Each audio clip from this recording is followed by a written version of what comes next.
आपके आपके पास कोई कला है, आप अगर टेक्नोलॉजी सीख लें तो यही कितना आगे बढ़ जाएगा।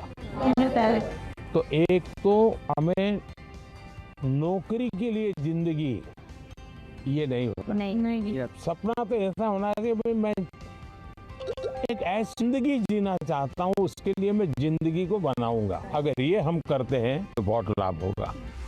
गाना गाएंगे, चलिए सुनाइए।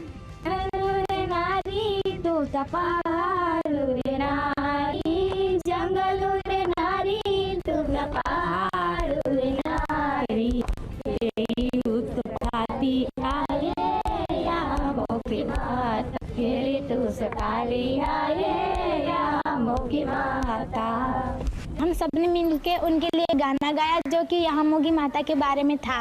वो कहाँ रहे, कैसे रहते, वो सब था उस सॉन्ग में। हमारी बहुत सारी बातचीत हुई सर के साथ कि कैसे जीशा खुश रहे, सारे स्ट्रेस को कैसे दूर करे, अपने टाइम मैनेजमेंट कैसे करें, के बारे में भी कैसे मतलब पढ़ाई करे, एग्जाम से डरना नहीं है। पहले तो मुझे खुद पे आंखों से ही नहीं हो रहा था कि पीएम सर हमारे सामने है, पता ही नहीं चला कि टाइम कहाँ चला।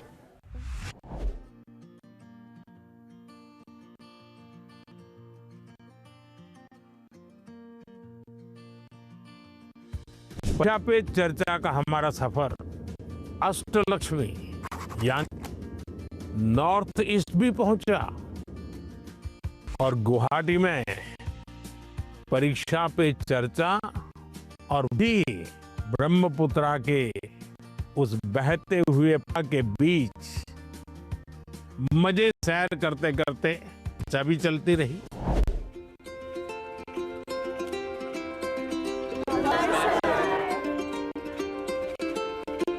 चलिए बैठिए। प्रणाम माननीय प्रधानमंत्री जी, हम सभी आपको एक गमछा पहनाना चाहते हैं। जरूर, असम में अच्छा न हो।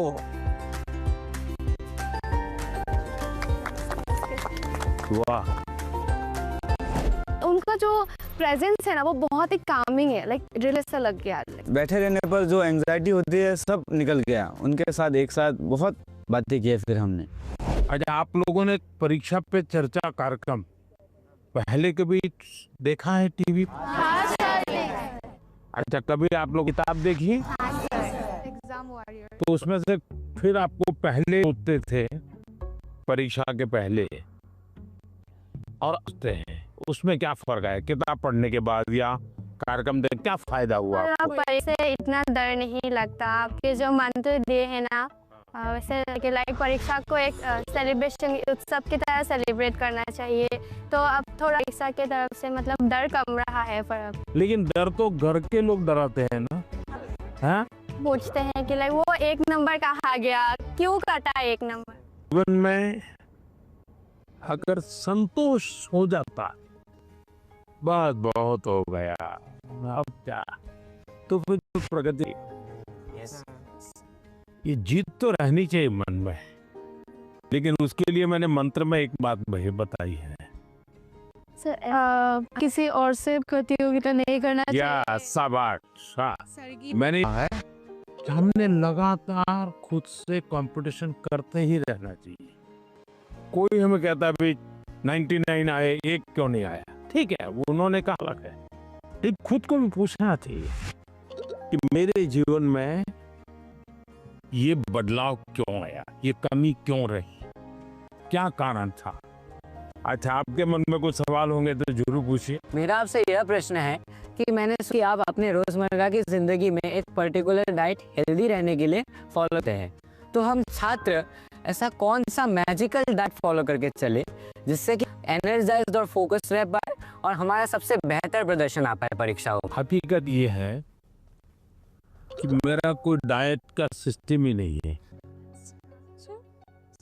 क्योंकि मैं पहले अलग अलग परिवारों में भोजन करता था,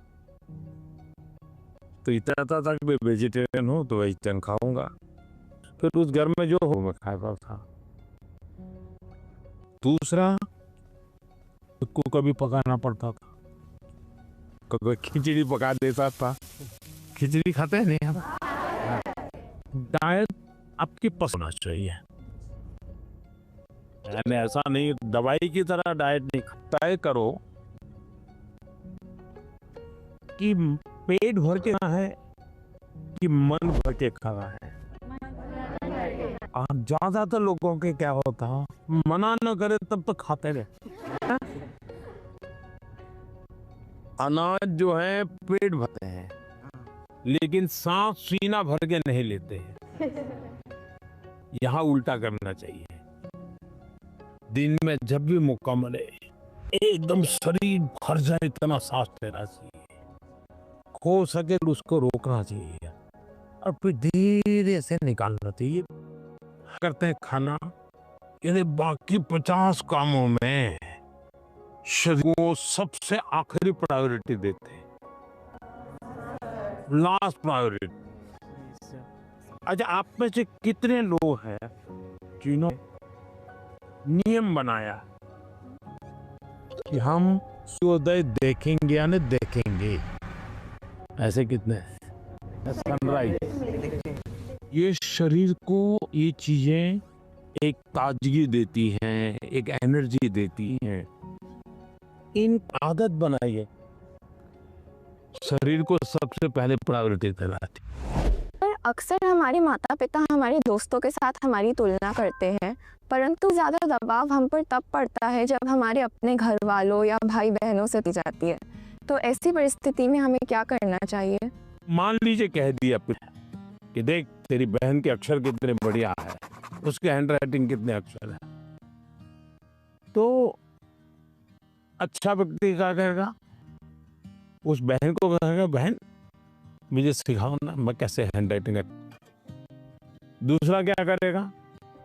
बस ये माँ पापा माँ बहन ही अच्छी लगती है, उसके हैंडराइटिंग अच्छे लगते, मैं इतनी मेहनत कर रहा हूँ। देखिए, अगर परिवार में भी किसी एक की अच्छाई की बात होती है तो हमने उस भाई या उस बहन से उसकी अच्छाइयों को सीखने करना चाहिए और पिता माता को कहना चाहिए कि आप बात बताइए, ये चीज मेरे में नहीं है, मुझे बताइए मैं कैसे इसको तो पिता माता का आपकी तरफ देखने का तो देखिए ये बुरा नहीं मानता, ये इसमें से सीखने का प्रयास करता है।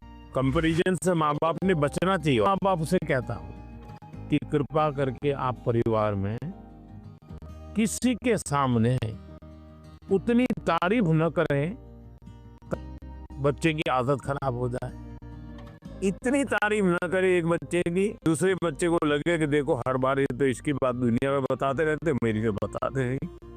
परिवार में अगर निकट हमसे कोई ज्यादा अच्छा है, हमें मनोमन लेना चाहिए। उसको पता नहीं होना चाहिए कि आप उसको कहना चाहिए यार तुम बैडमिंटन बहुत बढ़िया खेलते हो, मेरी गलती क्या होती है मुझे सिखाओ। तो वो भी अपने आप को बड़ा नहीं मानेगा, वो कहेगा यार ये मेरे से सीखना चाहता है, वो अपने को बराबर ही मानेगा। नर्वसनेस तो असली थी ही, पर साथ में बहुत उत्साहित भी फील हो रहा था, बहुत खुशी हो रही थी कि मैं मोदी जी से मिलने वाली हूँ। मतलब मुझे लगा नहीं था ऐसा मेरे साथ कभी होगा, पर जब हुआ थी खुशी हुई। अक्सर छात्रों को स्टेज में या फिर लोगों के सामने करने में तकलीफ होती है। इसमें आत्मविश्वास बढ़ाने के लिए आप हमें कहना चाहेंगे? तो आप अगर उनको सलाह देनी है तो क्या दोगे? हाँ, आइए मेरे पास, आगे आगे सब लोग आइए। अगर किसी को एक दिन में कहना है तो कैसा है? आत्मविश्वास रखना चाहिए। हाँ, ये आत्मा जो है ना, उसमें 2 शब्द है। शब्द कौन कौन से हैं? जिसका अपने आप पर भी है उसको कभी डर नहीं लगता। आपको अपने पर विश्वास है क्या? अगर खुद पर विश्वास है तो आप हर चीज को पाते हैं। जिसको खुद पर विश्वास होता है करता क्या है? पूरी परिस्थिति का मनोमन अध्ययन करता है। स्वामी विवेकानंद जी का ने एक चिट्ठी लिखी थी जब शिकागो में उनका हुआ, जो बहुत प्रसिद्ध भाषण है और विवेकानंद जी की बहुत तारीफ भी होती, लेकिन उन्होंने अपने एक शिष्य को चिट्ठी लिखी। शिकागो में बोलना था, मैं बहुत नर्वस हो गया, दुनिया के इतने बड़े बड़े विद्वान, आयु में इतने बड़े बड़े लोग, तपस्वी लोग, मैं क्या बोलूंगा। तो उन्होंने उसको लिखा मैं बहुत आप, और फिर मैंने मन में माँ सरस्वती को याद किया और सरस्वती को मैंने कहा कि माँ मुझ में जितनी शक्ति है उसको जगा दो, जो कुछ मैं सीखा हूं वो एक साथ वापस आ जाए। बोले मैंने ऐसी प्रार्थना की और मैं चुके। और जब मैंने सिस्टर्स एंड ब्रदर्स सब ऐसा कहता ही 2 मिनट तक तालियां बजती रही, बस वो एक टर्निंग पॉइंट बन गया। विश्वास आ गया, नहीं तो वैसा मैं नहीं हूं, मेरे भीतर तो कुछ है आत्मविश्वास। तो हर एक के जीवन में आज कितने ही अच्छे वक्ता को, कितने ही बड़ा अच्छे खिलाड़ी आपने देखा होगा, क्या सचिन तेंदुलकर कभी 0 से आउट नहीं हुए क्या? होता है तो वो सर पकड़ दे क्या? इसका मतलब हुआ हम जो स्थिति है उसे करें, सिचुएशन को एक बार अंदाज कर लेना चाहिए। ऐसा हुआ था, अब देखना आपको लगेगा हम अरे ठीक है मैं कर लूंगा। जो आत्मविश्वास को सच्चे अर्थ में जीवन में समझना चाहिए। आत्म की बात खुद की बात है, नहीं कर पाए, हमें करना होता है। मैं आपके सामने गाना प्रस्तुत करना चाहूँगी। हाँ गाना सुनाओगी? हाँ, डॉक्टर भूपेन हाजरिका का। अरे वाह, बताइए। दोस्तों का खोरे अपुन रहो